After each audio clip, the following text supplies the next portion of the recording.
I need to get this out because the voicemails won't stop and my phone keeps lighting up with her name. And I'm sitting here at my kitchen table drinking coffee like it's just another Thursday morning. Which I guess it is for everyone else, but definitely not for Kaylee right now. 2 months ago, my sister turned 32. She wanted this huge birthday party at some hotel event space downtown. The kind of place with those floor-to-ceiling windows and servers walking around with champagne trays. She invited 80 people. Her entire office showed up. Her husband Dean's family came. Mom's best friend Lola was there. And Deborah was there too, which should have been my first clue that something was off because my ex-wife and my sister weren't exactly close until after the divorce 2 years ago. And now suddenly they're texting each other and meeting for drinks and acting like they've been best friends since childhood. I went, because she's still my sister. Yeah, things had been weird between us for a while, especially after I got laid off 4 months before that party. I was unemployed and struggling and asking family for help here and there, which apparently she found hilarious based on what happened next. But I figured a birthday party was neutral ground. I wore my one good suit that still fit. I brought a card with $200 in it because that's what I could afford. I showed up. The party was packed. Everyone from her office was there, including Frank, her manager, this guy who always looks like he's calculating your net worth while shaking your hand. Dean's parents had driven 3 hours to attend. The whole room had that corporate energy where everyone's networking even at a birthday party. I grabbed a beer and stood near the back trying to blend in with the decorations. Kaylee spent the first hour working the room like a politician. She was wearing this designer dress, hair and makeup done professionally. The whole thing probably cost more than my rent. Dean stood next to her looking proud. Every few minutes, someone would toast to her success, her promotion, her perfect life. I stayed quiet and drank my beer and told myself I'd stay for an hour, then leave. Then came the speech. Kaylee stood up on this little stage area they had set up. Dean handed her a microphone. Everyone went quiet. She started with the normal thank you speech, thanking everyone for coming, talking about how blessed she felt, how grateful she was for her career and her husband and her life. Standard birthday stuff. I was already planning my exit route. Then she looked right at me, dead in the eyes, and her whole tone changed. She said she wanted to talk about family for a minute, about how interesting it was to see different paths people take in life, how some people work hard and build careers and take responsibility for themselves, and how other people make excuses and expect everyone else to carry them. The room got really quiet. People started looking around trying to figure out who she was talking about. I knew exactly who she meant. She said that just last week this pathetic, unemployed loser had called her asking for gas money. She actually used those words. Pathetic, unemployed, loser, in front of 80 people. She said she told him the bus was cheaper and maybe he should try that instead. People laughed. Not everyone, but enough. Frank, her manager, was grinning. Deborah had this smirk on her face like she'd been waiting for this moment. Then Kaylee raised her wine glass and said, "Here's to reality checks. Here's to the difference between people who have careers and people who have excuses. Here's to knowing your place in the world." And the whole room cheered and clinked glasses, and I just stood there holding my empty beer bottle. I didn't yell. I didn't make a scene. I smiled. I set the beer bottle on a table. I walked out while everyone was still laughing and toasting. Nobody followed me. Nobody texted to check if I was okay. I drove home and sat in my apartment and realized that entire speech had been planned. She'd invited me specifically so she could humiliate me in front of her entire professional circle, in front of my ex-wife, in front of our mother's best friend who would definitely tell mom everything. The thing is, Kaylee's hated me for years, and I've always known it. When we were growing up, I was the one who got the attention. I was good at school, good at sports. Mom and dad praised everything I did. Kaylee had to work twice as hard for half the recognition. Then dad died 5 years ago and left me a bigger portion of the inheritance because I'd helped him with his business for years. Kaylee got money too, but not as much. She's never forgiven that. My unemployment was her vindication, her chance to finally be the successful one while I struggled. I went home that night, and I didn't cry or punch walls or call anyone. I made a decision. I remembered something important. See, 6 months before that party, back when Kaylee and Dean were planning their 5th anniversary celebration, Kaylee had asked me to help book the venue. This was before I lost my job, back when she still pretended we had a normal sibling relationship. She wanted to have this massive anniversary party at the Hilton, invite everyone, make it this huge event. She was stressed about planning her birthday party at the same time, so I offered to help with the anniversary venue stuff. I called the hotel. I put down the deposit, my credit card, my name on the reservation as the contact person. She was grateful then. She hugged me and said I was the best brother ever. Then I lost my job. Then she stopped calling. Then came the birthday party humiliation. So I had 2 months. 2 months of her thinking she'd destroyed me in front of everyone. 2 months of people at her office probably joking about her deadbeat brother.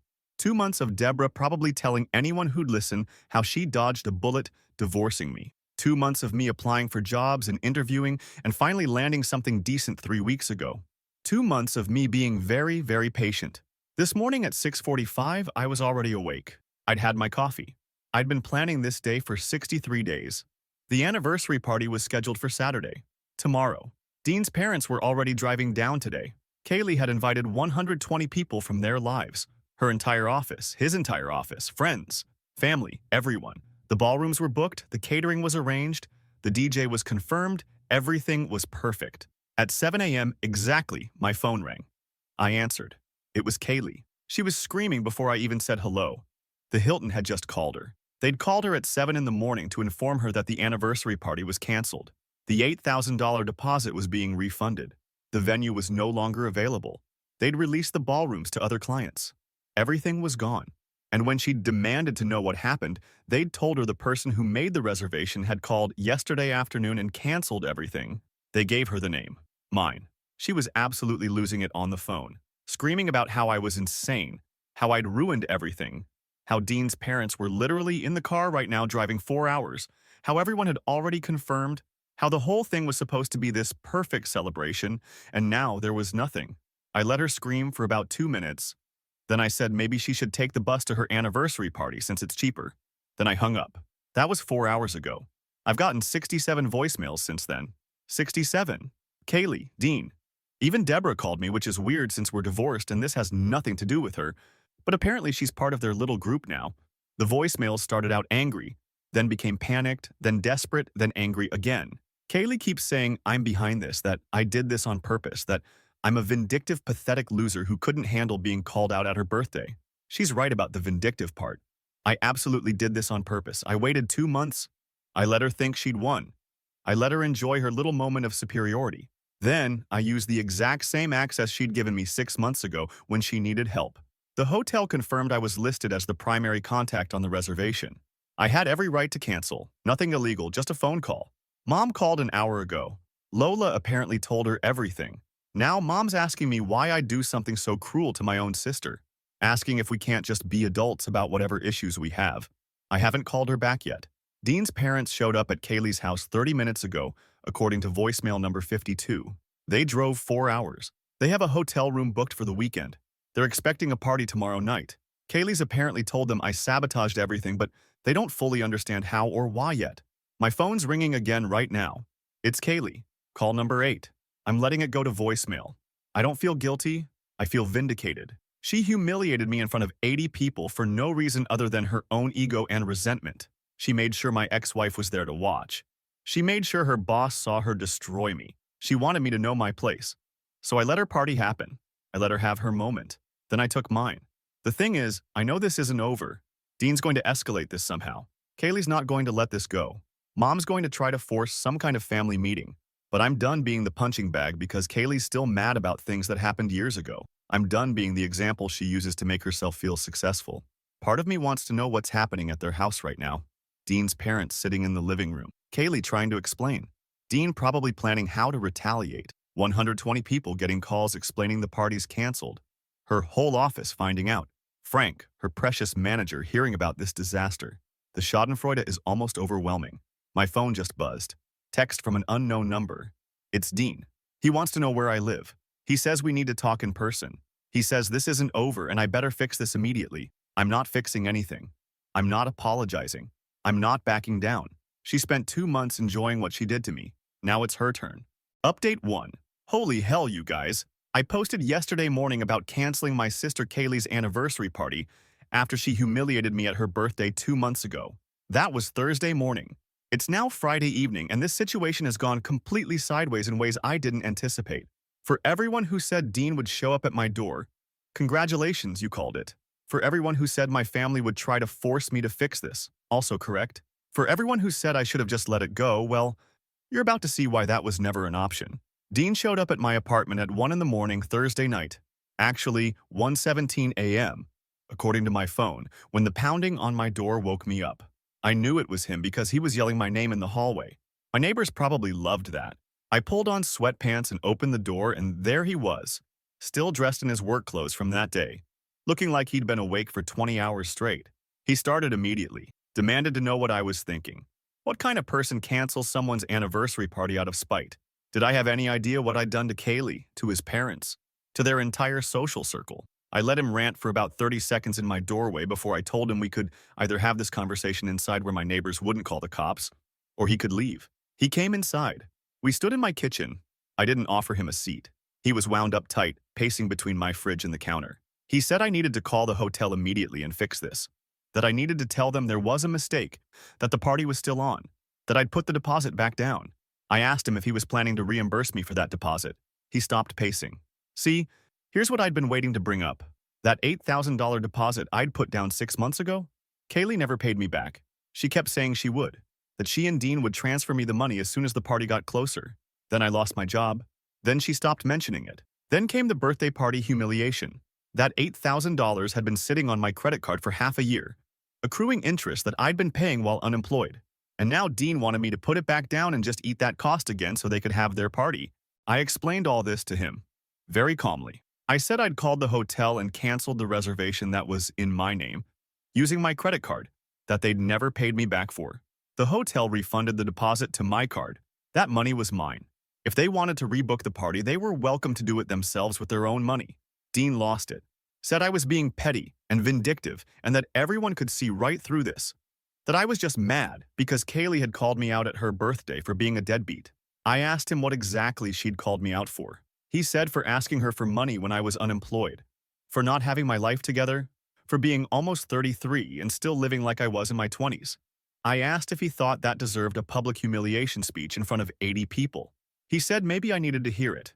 That's when I knew Dean wasn't here to negotiate or find middle ground. He was here to bully me into submission, same way Kaylee had at that party. They both thought if they just pressed hard enough, I'd fold and do whatever they wanted. I told him to leave. He refused. Said we weren't done talking. I told him we absolutely were done. And if he didn't leave, I'd call the cops myself. He finally left, but not before saying this wasn't over and I'd regret doing this to his wife. Friday morning, I woke up to 43 new text messages. Not voicemails this time, texts. From Kaylee, from Dean, from Mom, from Lola, from numbers I didn't recognize that turned out to be Dean's parents. The gist was that Dean and Kaylee had spent all of Thursday calling every hotel and event venue in the city trying to book something for Saturday. Everything was booked. Everything. It's peak wedding season, and apparently you can't just book a venue for 120 people with 1 day's notice. Kaylee's texts were getting increasingly frantic. She'd moved past anger into desperation, said she'd already called everyone to tell them the party was still on, just at a different location. Now she had nowhere to have it. She was begging me to call the Hilton and see if they'd reinstate the reservation. Said she'd pay me back the deposit immediately. Said she'd apologize for the birthday speech. Said she'd do whatever I wanted if I'd just fix this. I didn't respond to any of it. Mom called at 9 a.m. I answered because ignoring Mom is a losing game and she'll just keep calling. She was in full mediator mode. Said she understood I was hurt by what happened at Kaylee's birthday, but this was too far. Said I was destroying my sister's marriage celebration over something that happened months ago.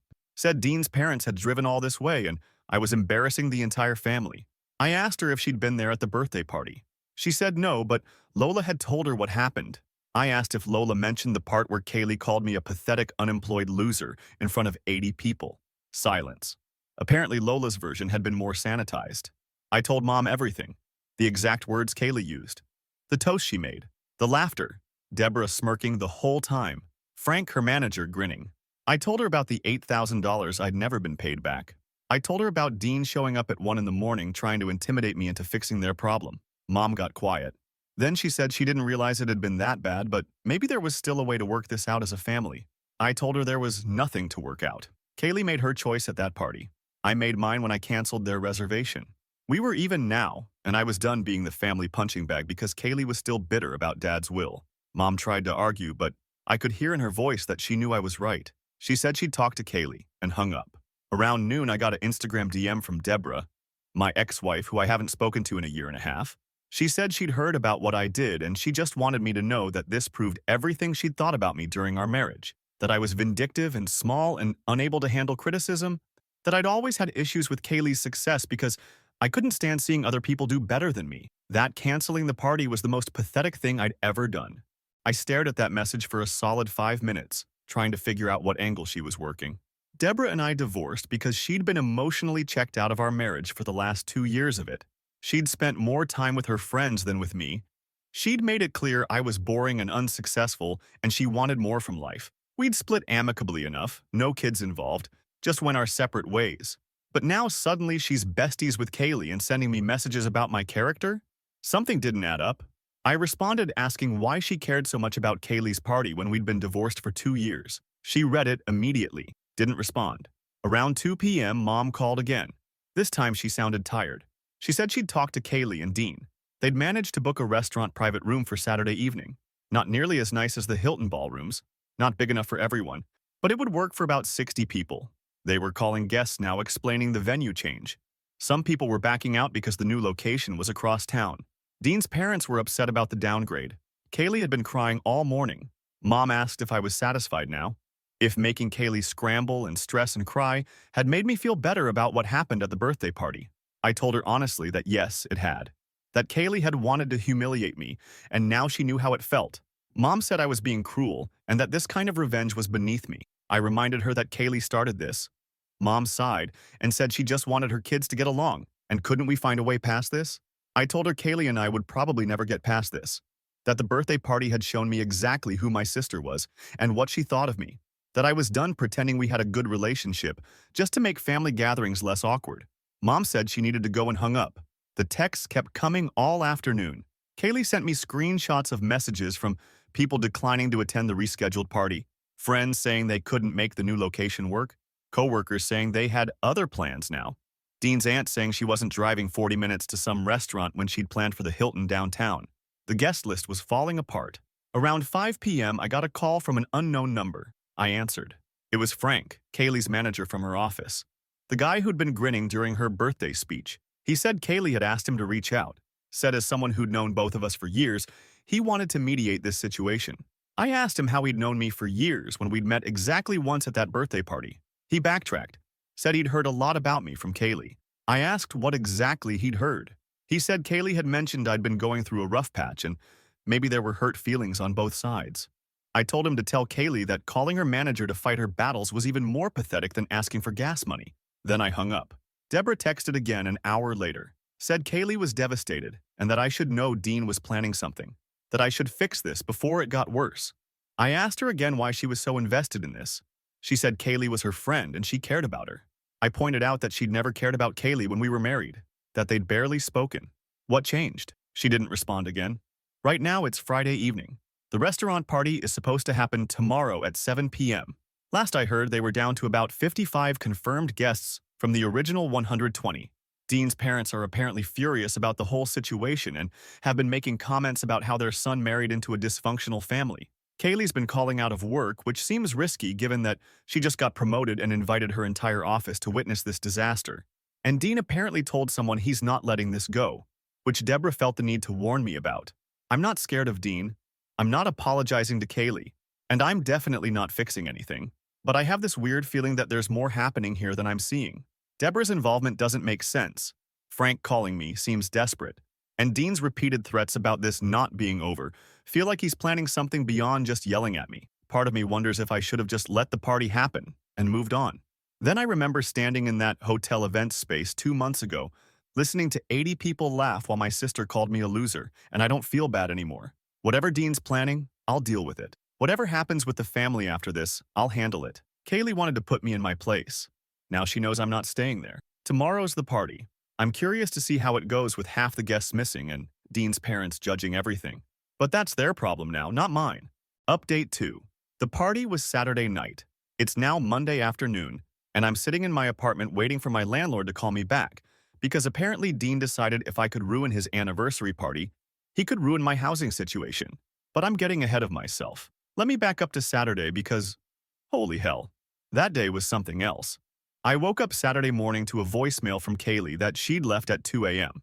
She was crying, actually sobbing into the phone, saying that she knew I hated her, that she understood why I was angry, but that she was begging me to please just let them have one good day. That Dean's parents were already questioning why they drove all this way for a downgraded party, that half her office had canceled, that this was supposed to be a celebration of their marriage and I'd turned it into a humiliation.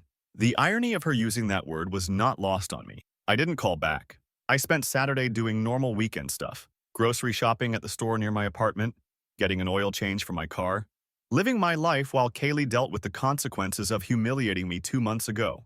Around 4 p.m., Mom texted asking if I was planning to attend the party. I didn't even know I'd been invited. Apparently, Kaylee had told Mom to tell me I could come if I wanted to apologize and help make the evening better. I texted back that I had other plans. Mom sent back 3 question marks. I didn't respond. Sunday morning, Mom called at 8 a.m., way too early for a Sunday. She said the party had been a complete disaster and we needed to have a family meeting immediately. I asked what happened. She said she'd explain when everyone was together and that I needed to come to her house at noon. Not asking, telling. I almost said no, but the curiosity got to me. Plus, Mom has this way of making you feel like you're letting her down if you refuse, and as mad as I am at Kaylee, I don't have issues with Mom. I showed up at Mom's house at noon. Kaylee's car was already there, Dean's truck, Lola's sedan. Great. An intervention. I walked in and everyone was in the living room. Kaylee looked like she hadn't slept. Dean looked furious. Lola was sitting in the corner like she was there to take notes. Mom gestured for me to sit on the couch. I stayed standing. Mom started by saying this had gone too far and we needed to resolve this as adults. That what happened at Kaylee's birthday was wrong. But what I did in response was also wrong. And now we needed to find a way forward as a family. Very diplomatic. Very Mom. Kaylee jumped in immediately. She said the party had been humiliating. That Dean's parents had spent the entire evening making comments about the venue downgrade. That only 42 people had shown up out of 120 invited. That her coworkers who did attend kept asking what happened to the original venue, and she'd had to explain that there were family issues. That Frank, her manager, had left early. That Dean's parents had gotten into an argument with Dean about why they'd driven 4 hours for what turned into a mediocre dinner party. That the whole thing was supposed to be this perfect celebration, and instead, it was awkward and tense, and everyone could tell something was wrong. She looked at me while saying all this, waiting for me to feel bad. I didn't. I asked if she remembered her birthday party speech. She said that was completely different. I asked how. She said she'd been honest about her feelings and that maybe I needed to hear some hard truths. Dean backed her up. Said I'd been asking family for money while unemployed and that Kaylee had every right to call that out. This is where I'd been waiting to drop something. I asked Dean if Kaylee had told him that she'd never paid me back the $8,000 deposit for the anniversary party. The room went quiet. Dean looked at Kaylee. She wouldn't look at him. Mom asked what I was talking about. I explained the whole thing. How I'd helped book the venue 6 months ago. How I'd put down the deposit on my credit card. How Kaylee had promised to pay me back but never did. How I'd been paying interest on that $8,000 while unemployed because she'd conveniently forgotten about it after I lost my job. Kaylee tried to argue that she'd been planning to pay me back eventually. I asked when eventually was.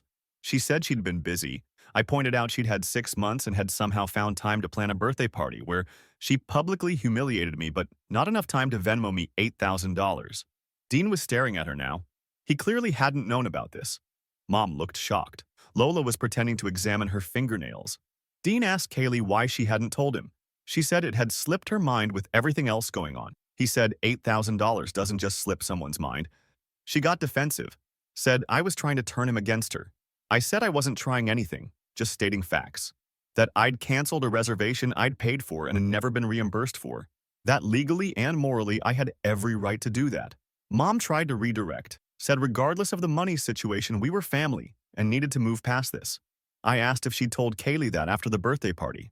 If she'd called Kaylee and said that publicly humiliating family members was wrong and she needed to apologize. Mom admitted she hadn't known the full details of what happened at the party until I told her Friday. Kaylee shot Mom a look like she'd been betrayed. That's when Dean stood up and said we weren't done with this situation, that I'd embarrassed his wife and his family and there would be consequences. I asked what kind of consequences. He said I'd find out. Then he left, just walked out of Mom's house. Kaylee scrambled to follow him. We heard them arguing in the driveway before their cars left. Mom sat down heavily on the couch. Lola finally spoke up and said maybe everyone just needed some space to cool off. I asked Lola why she'd told Mom a sanitized version of what happened at Kaylee's birthday party. Why she'd left out the part where Kaylee called me a pathetic, unemployed loser in front of 80 people. Lola said she'd tried to give Mom the basic outline without all the painful details. I said the painful details were the whole point. That's why I'd done what I did. Lola didn't have a response to that. I left Mom's house around 2 p.m., drove home feeling vindicated but also uneasy about Dean's threat. I didn't have to wait long to find out what he meant. This morning at 9 a.m., my landlord called, said he'd received a complaint about me from another tenant, that there had been allegations of disturbing the peace, loud noises at inappropriate hours, possible violation of the lease terms about overnight guests. I was confused because I live alone. I'm quiet. I've never had any complaints. My landlord said the complaint came from someone who claimed to live in the building, but he couldn't verify it yet. He said he needed to investigate, but wanted to give me a heads up that if there were lease violations, he might need to take action. I asked who made the complaint. He said the person had called anonymously, but had provided specific details about my apartment number and my vehicle in the parking lot. Then it clicked. Dean. Dean was trying to get me evicted. I didn't tell my landlord that yet because I wanted to be sure, but the timing was too convenient. Around 11 a.m., I got a text from Deborah. Finally. She said we needed to talk in person and that I should meet her at the shopping mall food court at 1 p.m. I was tired of the cryptic messages and Dean's escalating behavior, so I agreed. Might as well find out what her angle was. I met her at the food court like she asked. She was already there, sitting at a table near the Asian food place, drinking a coffee. I sat down across from her. She looked uncomfortable. Good. I asked what was so important that we needed to meet after a year and a half of no contact. She took a long time to answer. Then she said she needed to tell me something and I wasn't going to like it. I waited. She said that she and Kaylee had become close over the past year, that they'd bonded over their shared frustrations with me, that Kaylee had helped her through some personal issues after our divorce. I asked what personal issues. She dodged the question. Said the point was that Kaylee had been a good friend to her when she needed one. I asked if that friendship included planning the birthday party speech. Deborah looked away. That was answer enough. I asked if she'd known Kaylee was going to publicly humiliate me. She said Kaylee had mentioned wanting to address some family issues at her party, but Deborah hadn't known exactly what that meant. I asked if she thought it was appropriate to attend my public humiliation. She said she'd felt uncomfortable during the speech but hadn't known how to intervene. Then she dropped it. She said she was seeing someone. Had been for about 3 months. Someone I knew. I asked who. She said Dean's brother Wesley. Wesley, who lived 2 states away, and I'd met exactly twice. Once at my wedding and once at my divorce lawyer's office when he'd come to support Dean during the proceedings. Wesley, who apparently had moved back to this area a few months ago. Wesley, who was close with Dean and therefore close with Kaylee. Suddenly, everything made sense. Deborah wasn't randomly friends with Kaylee. She was dating Dean's brother, which made her part of their family circle now. She'd been at the birthday party because Wesley had been there. She was defending Kaylee because Wesley would expect her to. She was messaging me warnings about Dean because Wesley was probably telling her everything Dean was planning. I asked if Wesley knew Dean was trying to get me evicted. She blinked, said she didn't know Dean was doing that. I told her about the landlord call. She looked genuinely surprised. Said Dean had told Wesley he was going to talk to me, not go after my housing. I said apparently Dean's version of talking involved filing false complaints. She said she'd mention it to Wesley. I told her not to bother, that I'd handle Dean myself. I asked why she was telling me about her and Wesley now. She said because Wesley wanted to meet up with me and Dean and try to mediate this whole situation, that he thought if we all sat down together we could work something out. I laughed. Actually, laughed. I asked if she seriously thought I'd sit down with Dean and his brother to be tag-teamed into apologizing and fixing everything. She said Wesley wasn't like that he just wanted to help. I said Dean showing up at my apartment at 1 a.m. and now trying to get me evicted suggested this family doesn't do helpful, they do intimidation. Deborah got defensive, said I was being paranoid, and that Wesley was genuinely trying to help. That Dean was frustrated and acting out, but underneath he just wanted to protect his wife. I asked if protecting his wife included harassment. She said it wasn't harassment to want me to take responsibility for what I'd done. I reminded her that what I'd done was cancel a reservation I'd paid for and never been reimbursed for. She said it was more than that, and I knew it. We went in circles for a while. She kept trying to convince me to meet with Wesley and Dean. I kept refusing. Finally, I asked her directly if she'd known about the $8,000 Kaylee never paid me back. She admitted she hadn't. I asked if that changed her perspective at all. She said it complicated things but didn't excuse what I'd done. I said it absolutely excused what I'd done and stood up to leave. She grabbed my arm, said Dean wasn't going to let this go, that he was talking about other ways to make my life difficult if I didn't make things right with Kaylee. I pulled my arm back and told her to tell Wesley to tell Dean that if he wanted to escalate this further, I was ready. That I'd already ruined their anniversary party and I'd be happy to ruin whatever else they wanted to throw at me. Then I left. I'm back home now. My landlord texted an hour ago saying he'd looked into the complaint and couldn't verify the person actually lived in the building. He said he was dismissing it for now, but asked me to let him know if I had any issues with other tenants. I texted back thanking him and said I appreciated him checking into it properly. But Dean's not going to stop here. That much is clear. He's got his brother involved now. Deborah's caught in the middle trying to play both sides. Kaylee's probably crying to anyone who'll listen about how I've ruined her life. Mom's trying to force family peace. And I'm sitting here waiting for the next move. The thing is, I'm not backing down. Dean wants to play games with false complaints? I'll talk to my landlord about harassment. He wants to involve his brother? Fine, Wesley can hear all about the birthday party humiliation and the $8,000 debt. He wants to make my life difficult? I'll keep making theirs worse.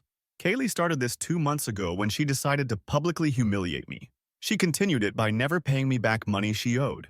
Dean escalated it by showing up at my apartment and now trying to get me evicted.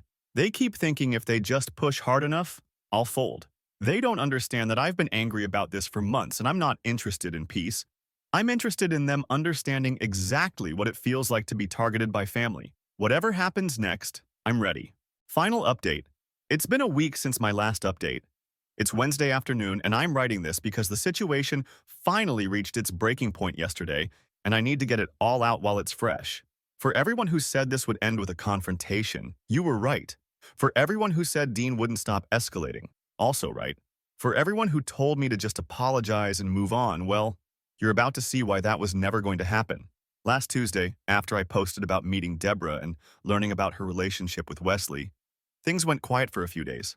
No calls from Kaylee, no texts from Dean, no messages from Mom trying to force another family meeting. I figured they were regrouping, planning their next move. I was correct. Thursday evening, I was at the hardware store near my apartment picking up some supplies for a shelf I was installing, one of those big stores with the orange logo. I was in the lumber section comparing wood prices when Dean and Wesley showed up. Not coincidentally, they'd been waiting for me. Wesley I recognized from the 2 times I'd met him years ago. Tall guy, looks like Dean, but with less of the aggressive energy. They approached me together while I was holding a 2x4. Wesley started, said he'd been hoping to catch me, that Deborah had mentioned I was doing some work on my apartment. I asked how they knew I'd be here. Dean said they'd been driving by my apartment complex and saw my car pull out, followed me. That's when I knew this wasn't going to be a friendly conversation. They'd literally stalked me to a hardware store. Wesley tried to play mediator. Said he understood there was a lot of hurt on both sides and that maybe if we all talked it through we could find a resolution. I set down the wood and asked what resolution he had in mind. He said that Kaylee was really struggling with everything that had happened, that the party disaster had affected her at work, that Dean's parents were still upset about driving 4 hours for what turned into a small restaurant gathering, that the whole family was in turmoil, and maybe there was a way to make things right. I asked what making things right looked like to him. Dean jumped in and said it meant me acknowledging what I'd done was vindictive and over the line, that it meant apologizing to Kaylee publicly the same way she'd addressed issues with me at her birthday, that it meant me helping to repair the damage to their reputation. I actually laughed, asked if he was serious. He said completely serious. I looked at Wesley and asked if he knew the full story. He said he'd heard both sides. I asked if both sides included the part where Kaylee called me a pathetic unemployed loser in front of 80 people at her birthday party, where she made a toast to reality checks while everyone laughed at me, where my ex-wife sat there smirking the entire time. Wesley said he'd heard there was a speech that had hurt my feelings. Hurt my feelings.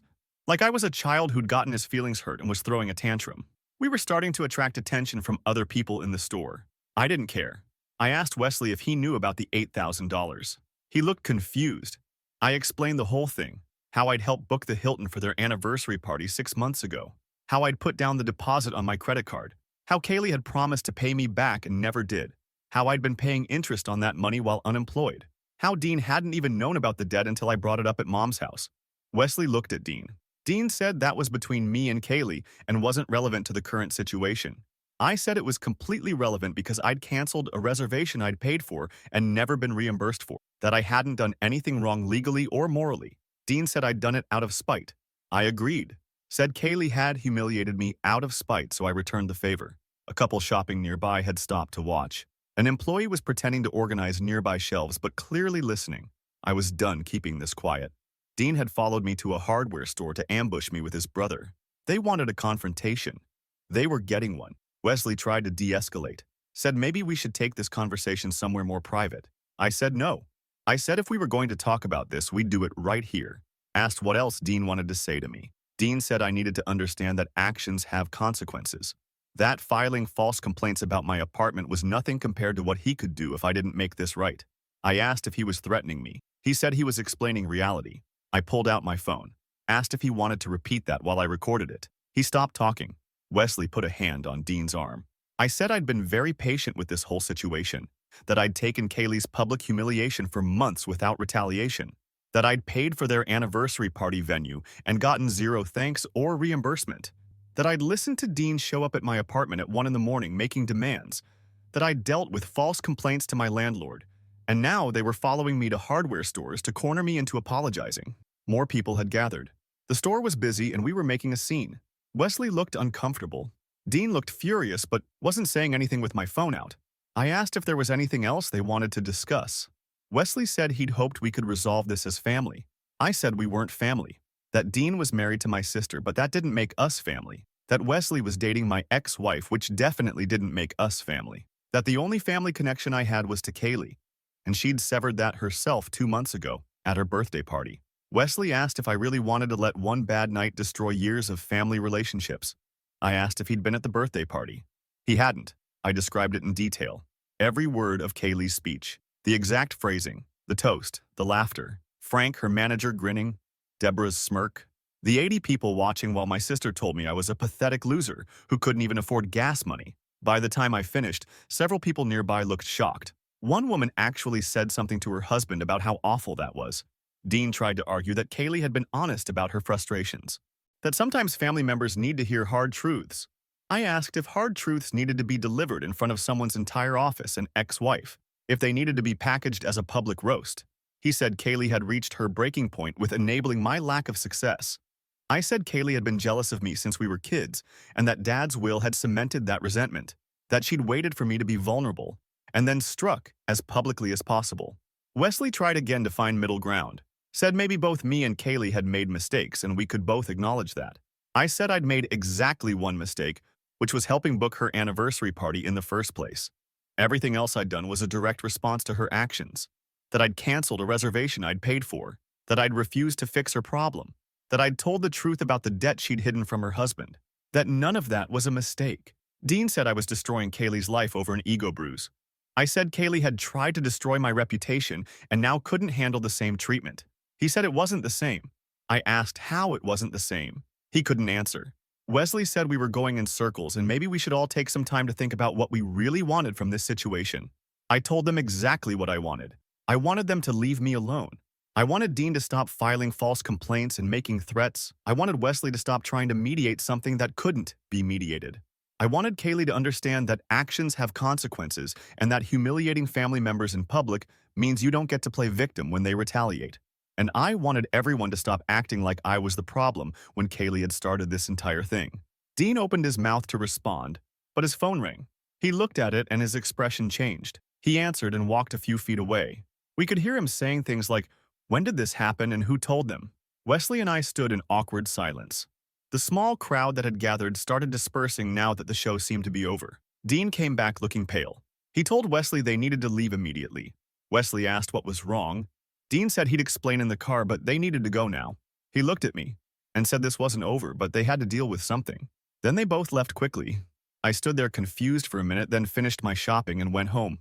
I didn't find out what that phone call was about until yesterday morning when Mom called. She said Kaylee had called out of work Monday and Tuesday, that she'd been having panic attacks about everything that had happened, that on Monday evening one of her coworkers had reached out to Mom asking if Kaylee was okay because there were rumors going around the office about family drama. Apparently, multiple people from Kaylee's office had heard various versions of what happened with the anniversary party. Some knew about the venue cancellation, some had heard about family conflict, and someone had apparently overheard me and Dean and Wesley's argument at the hardware store on Thursday. One of Kaylee's coworkers had been at that hardware store, had heard me describe the birthday party speech in detail, had heard about the $8,000 debt, had heard enough to piece together that their manager, Kaylee, had publicly humiliated her brother, then faced consequences for it. This person had apparently mentioned it to other people at work. By Monday, the whole office was talking about it. Frank, her manager, had called Kaylee Monday morning asking about the situation, asking if there were personal issues affecting her professional conduct, asking if the birthday party incident was something HR needed to be aware of. Kaylee had apparently told him it was a private family matter and that she'd handle it. But the damage was done. Her coworkers knew. Her manager knew she'd used her birthday party to publicly humiliate family. The professional image she'd cultivated was cracking. Mom was calling to ask me to please talk to Kaylee and help fix this. I asked how I was supposed to fix Kaylee's coworkers finding out the truth. Mom said I could tell people it was a misunderstanding, that the family had resolved the issues, that Kaylee hadn't meant for things to sound as bad as they did. I asked if Mom had actually listened to what Kaylee said at that birthday party. Long silence. Mom admitted that Lola's version had been vague and that she hadn't realized how bad it actually was until I described it. I told Mom I wasn't helping with this, that Kaylee had made her choices and now had to live with them, that I hadn't told her coworkers anything. I hadn't spread rumors. I'd simply told the truth when cornered by Dean and Wesley in a public place.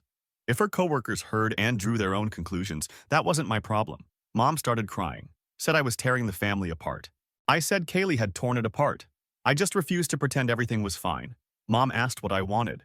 What would make me willing to try to repair things? I said there was nothing Kaylee could do at this point, that the birthday party had shown me exactly who my sister was, that her refusal to pay me back the deposit had shown me she didn't respect me, that Dean's harassment had shown me they'd escalate rather than take responsibility, that I was done with all of them. Mom asked if I really meant that. I said I absolutely meant it. She asked about family holidays, family gatherings. What was supposed to happen now? I said she'd have to figure that out, that I wouldn't be attending anything Kaylee attended, that Dean and Wesley needed to stay away from me, that if they wanted to keep pushing, I'd keep pushing back. Mom said I was being stubborn and cruel. I said I was being consistent. Kaylee had wanted to put me in my place publicly. I'd responded by putting her in hers. We were done now. Yesterday afternoon, I got a long text from Deborah. She said Wesley was really upset about how everything had gone down at the hardware store, that he'd been trying to help and I'd made him look bad in front of strangers, that Dean was more determined than ever to make me pay for embarrassing them, that Kaylee's career was being affected, and I should care about that even if I was angry. I responded that none of this was my problem, and that she should stay out of it since we'd been divorced for 2 years. She said she cared about the people involved. I said she cared about her relationship with Wesley and this was affecting it. She stopped responding. This morning, Kaylee texted me for the first time since Saturday. Just one message. Said she hoped I was happy now that her coworkers thought she was a horrible person, that her manager was questioning her judgment, that Dean's parents were telling Dean he married into a dysfunctional family, that Mom was crying about losing both her children, that all of this was because I couldn't take criticism and had to destroy everything she'd built. I read it and deleted it without responding. The thing is, I am happy. Not in some sadistic way where I'm celebrating her suffering, but in the way where someone finally faces real consequences for their actions and has to sit with it. Kaylee thought she could publicly humiliate me and then move on with her perfect life. She thought her office would never find out who she really was. She thought Dean and Wesley could intimidate me into apologizing. She was wrong about all of it. Her anniversary party became a disaster because of choices she made.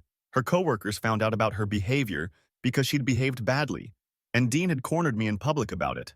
Her relationship with Mom is damaged because Mom finally knows the full truth of what happened at that birthday party. Her marriage is strained because she'd hidden an $8,000 debt from her husband. None of this is my fault. All of it is consequence. I've blocked Dean's number, Wesley's number, Deborah's number, Kaylee's number. I haven't blocked Mom yet, but I'm not answering her calls. My landlord confirmed there have been no more complaints about my apartment. My job is going well. My life is actually pretty good. Right now, outside of this family drama that I didn't create and don't need to fix. Some of you are probably thinking I should have been the bigger person, that I should have let the birthday party go and moved on. But here's what I learned from all this. When someone shows you who they are, believe them. When someone humiliates you publicly and feels justified doing it, they'll do it again if you give them the chance.